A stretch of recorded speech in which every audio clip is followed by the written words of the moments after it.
Je suis Dagobert III, roi des Francs, ayant régné de 711 à 715.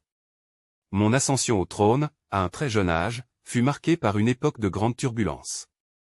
Mon père, Chilpéric II, a laissé derrière lui un royaume fragilisé par les conflits internes et les menaces extérieures.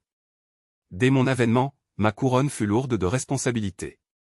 Je n'ai guère eu le temps de gouverner par moi-même, car les affaires du royaume étaient principalement dirigées par les maires du palais, une pratique courante dans notre dynastie mérovingienne. Le plus influ de ces maires durant mon règne fut Ragenfred. Sous mon règne, la cour royale n'avait plus le lustre d'antan.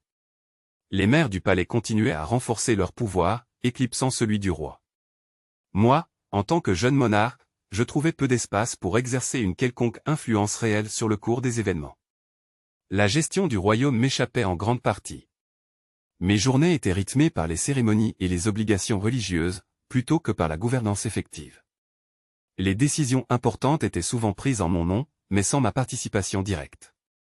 Malgré ces contraintes, je me suis efforcé de maintenir l'unité du royaume, soutenant les institutions ecclésiastiques qui jouaient un rôle crucial dans la consolidation de notre pouvoir. C'est sous mon règne que l'Église a continué de s'affirmer comme une force structurante, non seulement spirituelle mais aussi politique. Mon règne fut bref, et mon empreinte sur l'histoire de la France fut modeste. À ma mort en 715, j'ai laissé derrière moi un royaume toujours en proie à des tensions internes et des défis qui allaient façonner le futur des Francs. Ainsi s'achève le récit de ma vie, un chapitre court mais témoignant de la complexité des dynamiques de pouvoir au sein de la royauté mérovingienne.